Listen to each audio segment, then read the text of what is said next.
Olá! Hoje a gente vai mergulhar de cabeça num dos argumentos mais desafiadores e, olha, super atuais sobre justiça e hipocrisia.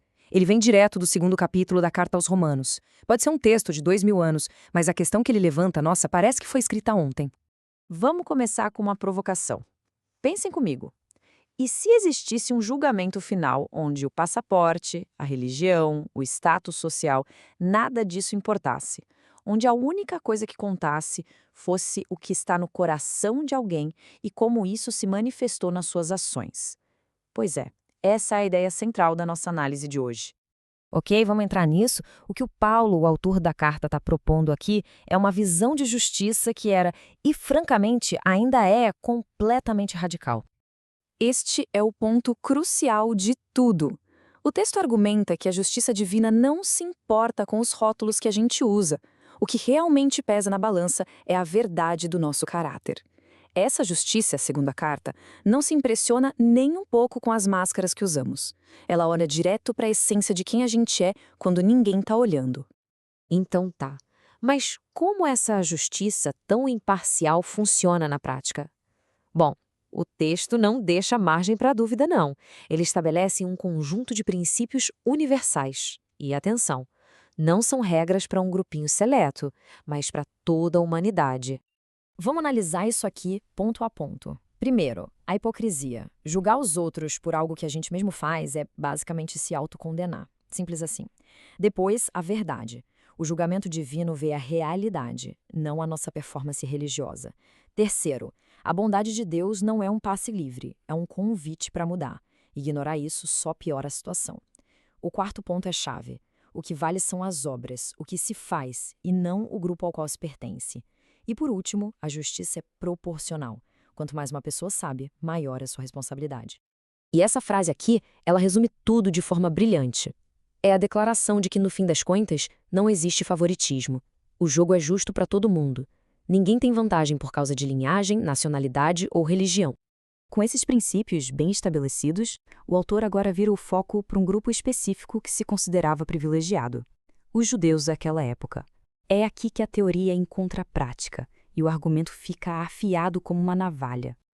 E esse slide aqui expõe a ferida, né? De um lado, a gente vê as grandiosas alegações de superioridade. Do outro, uma série de perguntas diretas, cortantes, que revelam uma contradição chocante entre o que era pregado e o que era praticado. A acusação é direta. Eles cometiam os mesmíssimos pecados que condenavam com tanta força nos outros.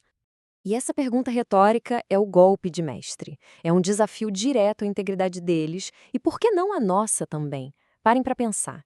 De que adianta todo o conhecimento do mundo se ele não transforma quem a pessoa é? O texto sugere que a maior falha moral não é a ignorância, mas o conhecimento que não vira ação. E a consequência disso, como a gente vê aqui, era trágica. A hipocrisia não era um pecadinho privado. Ela manchava a reputação de Deus publicamente. O comportamento do povo que se dizia escolhido fazia com que os de fora desprezassem a sua mensagem e o seu Deus. Ou seja, as ações deles sabotavam a própria fé. A essa altura, o argumento chega no seu clímax. Depois de desmontar a confiança em privilégios e em conhecimento, o texto redefine o que realmente significa pertencer a Deus. E isso nos leva a um conceito bem profundo.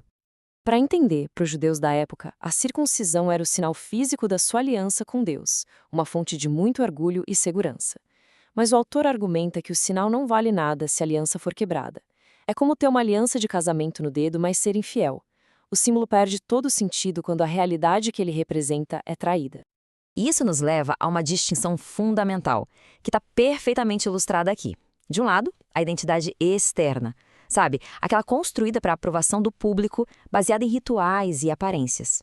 Do outro, a identidade interna, uma questão do coração, vista e validada apenas por Deus. O argumento é devastadoramente simples. Só a segunda tem valor real e eterno.